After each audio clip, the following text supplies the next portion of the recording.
नमस्कार दोस्तों, स्वागत है आप लोगों का हमारे चैनल मैथ्स मेकर में। तो आज हम लोग एसएससी और रेलवे का प्रीवियस ईयर क्वेश्चन करने वाले हैं। वो सभी क्वेश्चन हमारा प्रीवियस ईयर रहेगा। ये भी देखिए हमारा एसएससी सीएचएसएल में पूछा गया प्रश्न है। ये भी देखिए आरआरबी ग्रुप डी में पूछा गया है कब 2022 में। ये क्वेश्चन हमारा देखिए ग्रुप डी में ही पूछा गया है 2018 में, और ये क्वेश्चन हमारा भी ग्रुप डी में ही पूछा गया है। ये भी क्वेश्चन अच्छा क्वेश्चन है, बहुत बार एग्जाम में, बहुत सारा एग्जाम में पूछा गया प्रश्न है। तो सभी क्वेश्चन को आज हम लोग करने वाले हैं। कहीं भी किसी प्रकार का कोई भी दिक्कत हो आप लोगों को किसी भी क्वेश्चन में, तो कमेंट करके पूछ सकते हैं।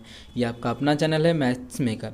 अगर एक बार में कोई वीडियो ना समझ में आए तो 2 बार देखिए, 3 बार देखिए, फिर भी ना समझ में आए वीडियो तो आप लोग कमेंट करके हमसे पूछ सकते हैं। ठीक है, तो चलिए हम लोग पहला क्वेश्चन से स्टार्ट करते हैं।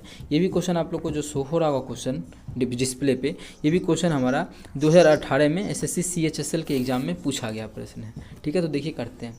क्या दिया, यदि 25 पे पावर x प्लस वाई बराबर 1 है तो और 3 पे पावर 4x प्लस वाई बराबर 1/27 है तो एक्स वाई का मान ज्ञात करना है। क्या एक्स वाई मतलब x गुना वाई, एक्स वाई बोले या फिर x और वाई का मान पूछ ले तो कुछ भी मान हम यहाँ से निकाल सकते हैं। वो कैसे, कुछ बेसिक कॉन्सेप्ट है वो समझना ज़रूरी है। उसके बाद तो आप लोग चाहें तो कुछ ही सेकेंडों में क्वेश्चन को बना ही सकते हैं। यहाँ पे देखिए क्या दिया हुआ, दिया है 25 पे पावर x प्लस वाई बराबर 1, यही दिया हुआ है ना। तो हम चलिए लिखते हैं। दिया है 25 पे पावर x प्लस वाई बराबर 1 दिया हुआ है ना। अब चाहे तो इसको हम 5 पे पावर भी बना सकते हैं, लेकिन कोई फ़ायदा नहीं है क्योंकि इधर 1 ही दिया हुआ है।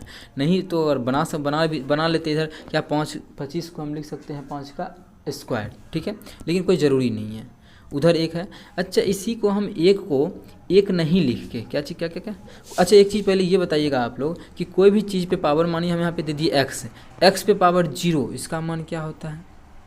x पे पावर अगर 0 लिखे हैं, इसका मान भी हमारा क्या होता है, इसका मान 1 होता है। कोई भी चीज़ पे पावर 0 देते हैं तो उसका मान मेरा 1 होता है।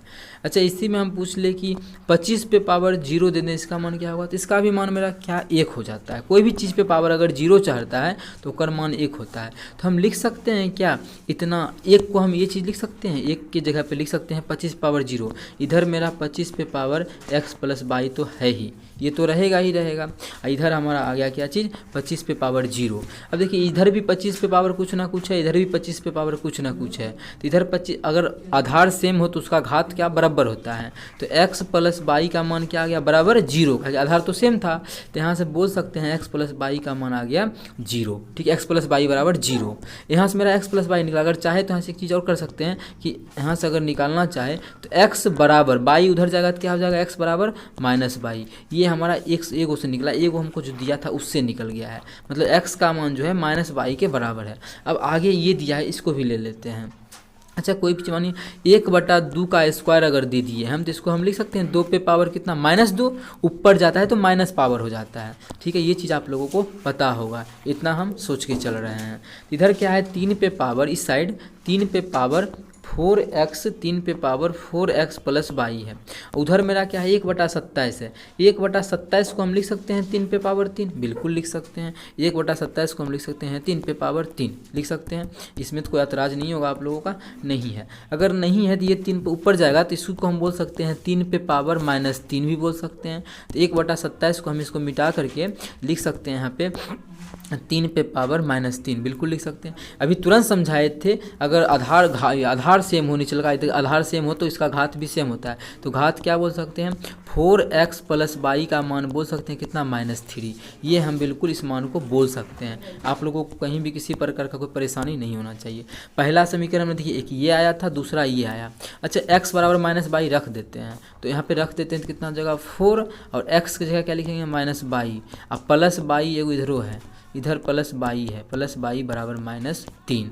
इसको सॉल्व करेंगे इतना को तो कितना हो जाएगा, इसको सॉल्व करेंगे। अगर लिख के करना क्या ज़रूरी है, ऐसे ही निकाल सकते हैं आप लोग। इसको गुना करेंगे क्या होगा, -4 वाई, और में +3 वाई जोड़ देंगे तो क्या आ जाएगा, तो हमारा आ जाएगा 3y, और उधर क्या है, उधर हमारा -3 है, माइनस से माइनस गया, 3 से 3 चल गया, तो y का मान कितना आ गया मेरा 1 आ गया।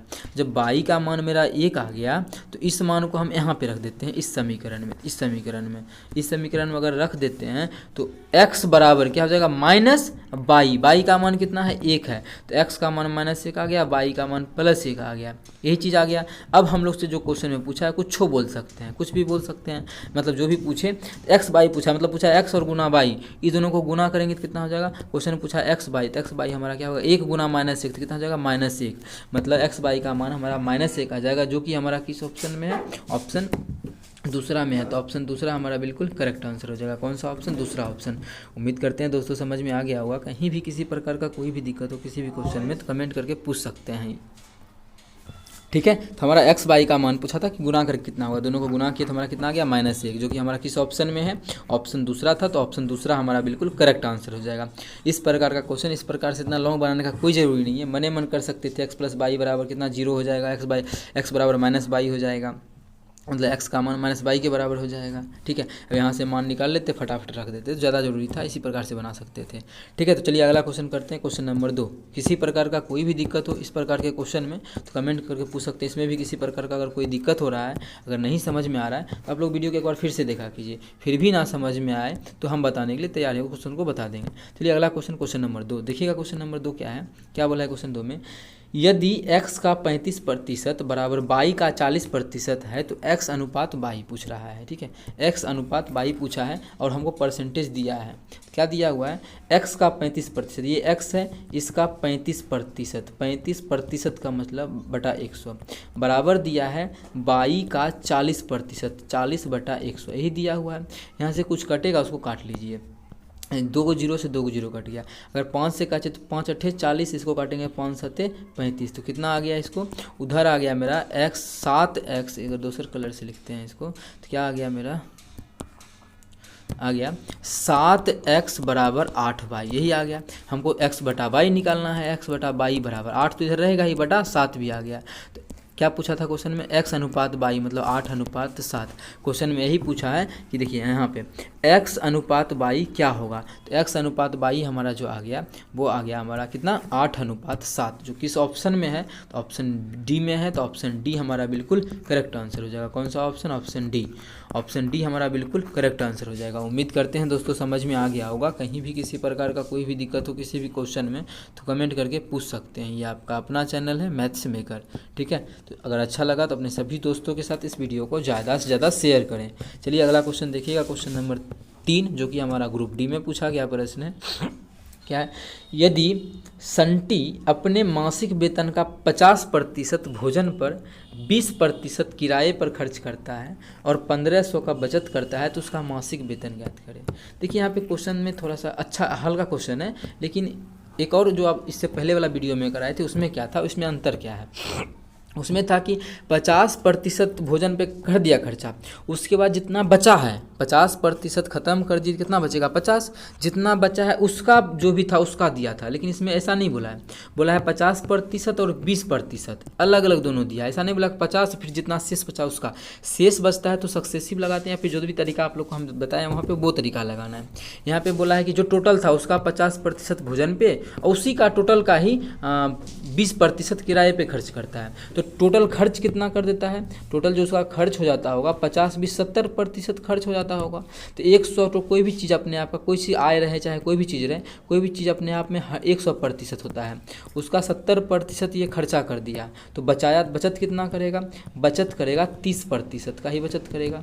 30% बोला, परसेंटेज में तो 30% आया है ना, लेकिन एक्चुअल में बोला है जो रुपया बचत करता है वो 1500 का बचत करता है, कितना 1500 का।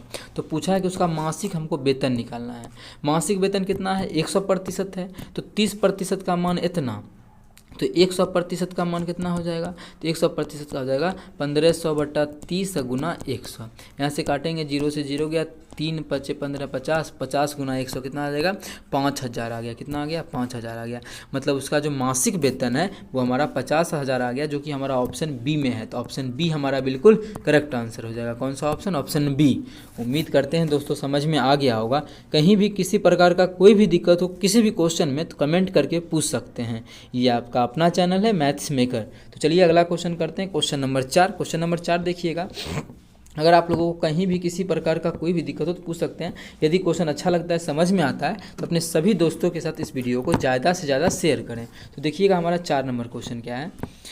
Under root 214 plus under root 107 plus under root 196 इसका मान ज्ञात करना है। जब भी इस प्रकार का क्वेश्चन आता है तो हम इसको पीछे से सॉल्व करते हैं तो जल्दी सॉल्व होता है। जल्दी क्या, इसी प्रकार से सॉल्व भी होता है ये क्वेश्चन।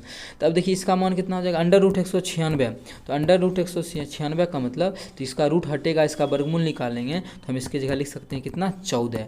अंडर रूट 196 का मतलब होता है 14, मतलब तो इसको हम इसके जगह पे लिख सकते हैं कितना 14। चलिए इसको हम कॉपी करते जाते हैं, सभी को और समझाते जाते हैं।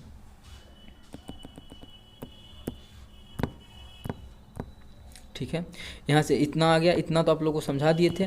अभी क्या करना है, अब इसको हम यहाँ पे, इसका मान होता है 14, तो यहाँ पे लिख देते हैं 14, ताकि अंडर रूट क्या है, अंडर रूट 196 है ना, अंडर रूट 196 का मान 14 होता है। चलिए यहाँ पे हम लिख देते हैं 14। चलिए इसको मिटा के 14 लिख देते हैं। तो इसके जगह हम बोल सकते हैं समझने के लिए, ये जो मान हो जाएगा हमारा कितना हो जाएगा 14। अब 14 इसमें जोड़ देते हैं तब कितना हो जाएगा, दोनों को 14 107 में 14 जोड़ेंगे तो कितना हो जाएगा, 107 में अगर 14 जोड़ते हैं तो हमारा बचेगा कितना 125। तो मतलब इसके जगह पे हम क्या लिख सकते हैं, इसके जगह पे 125 लिख सकते हैं। तो चलिए हम यहाँ पे लिख देते हैं इसके जगह पे कितना 125। चलिए इसके जगह पे आ जाएगा मेरा 125। ठीक है, कितना आ गया 125। अब 125 का भी वर्गमूल हम जानते हैं किसका होता है, 125 ही आएगा ना। अगर यहाँ पे 107 में अगर 14 जोड़ते हैं तो 121 आ जाएगा। कितना 125 नहीं आएगा, 121 आ जाएगा। कितना आएगा यहाँ पे 125 नहीं आएगा, यहाँ पे हमारा 121 आ जाएगा। ठीक है, अब 121 का भी हम लोग जानते हैं कितना होता है 11। तो इसके जगह पे हम क्या लिख सकते हैं 11। तो 121 की जगह पे हम 11 लिख सकते हैं। तो चलिए यहाँ पे हम 11 लिख देते हैं। इतना मिटाने उटाने का कुछ नहीं, डायरेक्ट आप लोग बना सकते हैं। ठीक है, तो यहाँ पे क्या लिख देंगे हम लोग 11। तो चलिए लिख लेते हैं इसकी जगह पे 11।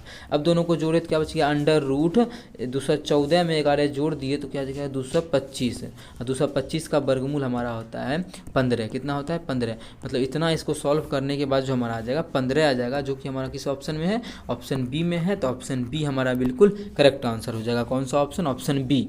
उम्मीद करते हैं दोस्तों समझ में आ गया होगा। कहीं भी किसी प्रकार का कोई भी दिक्कत हो किसी भी क्वेश्चन में तो कमेंट करके पूछ सकते हैं। अगर अच्छा लगा तो अपने सभी दोस्तों के साथ इस वीडियो को ज़्यादा से ज़्यादा शेयर करें। चलिए मिलेंगे नेक्स्ट वीडियो में इसी प्रकार का बेहतरीन क्वेश्चन लेके। Thank you.